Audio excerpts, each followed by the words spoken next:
श्लोक में बताया गया है कि मैं रुद्रों में शंकर हूँ। हम भगवान को मानते हैं कि वह उत्पत्ति करते हैं, परंतु जो चीज़ क्रिएशन कर रही है वो चीज़ उसका नाश भी करती है। तो जन्म और मृत्यु दोनों एक साथ जुड़े हुए हैं, ये एक ही प्रक्रिया के हिस्से हैं, ये अलग नहीं। जैसे हम किसी वृक्ष में देखते हैं तो फूल खिले हुए होते हैं, वो फूल धीरे धीरे झड़ जाते हैं और उसकी जगह फल आते हैं। फल भी अपने आप को समाप्त करते हैं बीज के लिए, और बीज अपने आप को समाप्त करता है फिर से एक नए अंकुरण के लिए, पौधे के लिए। तो ये प्रक्रिया चलती चली जाती है इस विश्व में। पुरानी चीज़ का अंत होता है और नई चीज़ का उदय होता है, नई चीज़ पल्लवित होती है।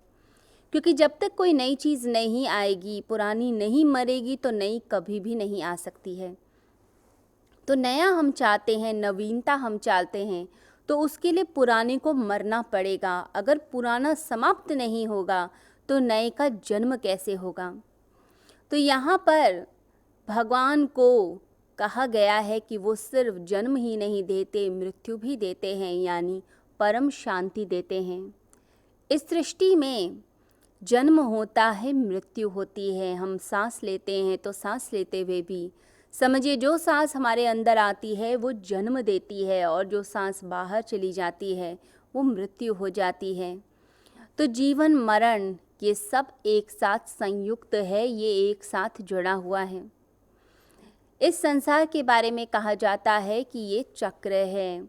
अगर पृथ्वी के ऊपर भी अगर हम कोई एक सीधी लाइन खींचने की कोशिश करें तो पहले जो कहा जाता था, पहले की जो डिस्कवरीज थी उसमें बताया जाता था कि अगर 2 पॉइंट के बीच में अगर हम एक रेखा खींच देते हैं तो एक लाइन का जन्म हो जाता है, एक लाइन एक रेखा बन जाती है। 2 पॉइंट्स को जोड़ दिया जाए, लेकिन जैसे जैसे आगे और रिसर्च होती चली गई तो समझ आया, जिसे नॉन यूक्लिड फिलॉसफी कहा जाता है, उसके अंदर बोला जाता है कि इस धरती के ऊपर कोई भी सीधी रेखा हो ही नहीं सकती, क्योंकि ये धरती गोल है। आप 2 रेखाएं बनाएंगे और उनको आप एक्सटेंड करते चले जाइए तो वो सर्कुलर हो जाती हैं। तो इस धरती पर आप हर चीज़ एक चक्र के रूप में देखते हैं, जैसे कि ऋतुएं बदलती हैं, कभी सर्दी होती है, गर्मी होती है, वसंत आती है, तो अलग अलग ऋतुएं परिवर्तित होती रहती हैं, चक्र में चलती हैं, एक साइकिल में चलती हैं। बच्चा धीरे धीरे बड़ा होता है, टीनेज में आता है, टीनेज से यंग एज में आता है, फिर मिडिल एज में आता है, फिर मिडिल एज से धीरे धीरे वृद्धावस्था को प्राप्त करता है, और वृद्ध होते होते जब वो शरीर का त्याग करता है फिर से जन्म लेता है। यह पूरब की फ़िलॉसफ़ी है कि दोबारा से फिर जन्म हो जाता है। सब चीज़ एक सर्कल में चलती है। पृथ्वी भी सर्कल में चलती है, रोटेट करती है और पूरी तरह से सूर्य की परिक्रमा करती है। तो इस धरती पे हर चीज़ चक्र में है। तो जन्म भी होगा और मृत्यु भी होगी, और ये मृत्यु परम शांति देती है, यह आपको परम आनंद देगी, परम मौन देती है।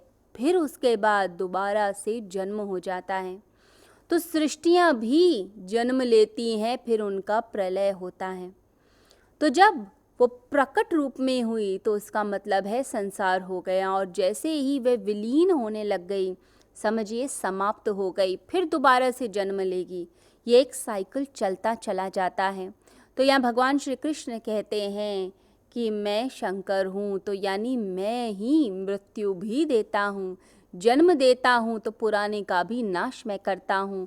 पर क्यों करता हूँ? जिससे नए का जन्म हो सके।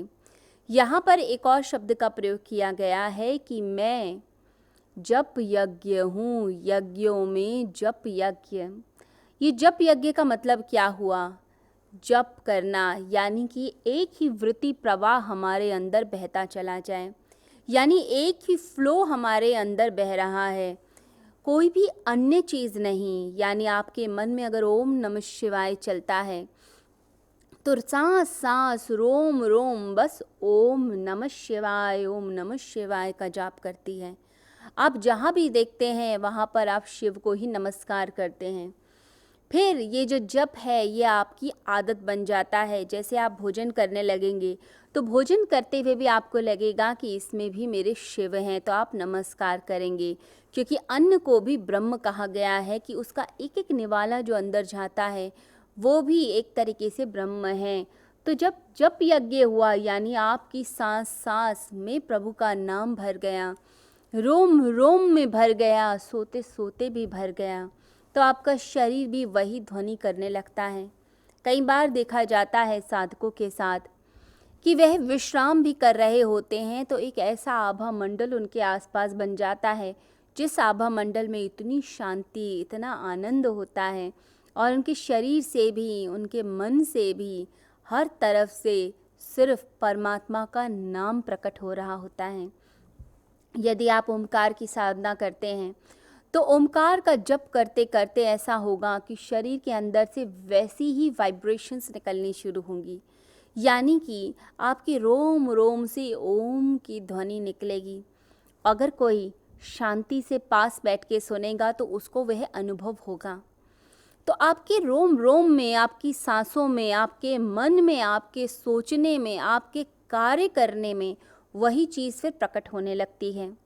कई लोग क्या करते हैं, अजपा जप का अभ्यास कर लेते हैं, उसकी प्रैक्टिस कर लेते हैं, तो प्रैक्टिस इतनी ज़्यादा घनी हो जाती है कि सोते जागते वह मंत्र सिद्ध होता है और आपको आनंद की प्राप्ति देता है। नवजीवन साधना। क्या नकारात्मक विचारों को मन में आने ही न दें? ये हमारे वश में है? क्या तनाव की जड़ें मन में उपजेंगी ही नहीं?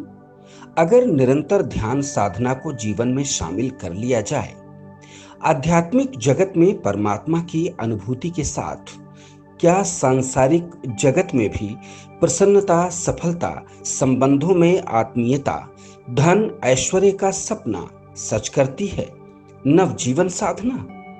तो इसका जवाब है हाँ। इस कल्पना को साकार रूप देने का संकल्प है गुरुवर श्री सुधांशु जी महाराज व श्रद्धेया अर्चिका दीदी द्वारा भक्तों को ध्यान साधना की एक और अनुपम भेंट, नवजीवन साधना।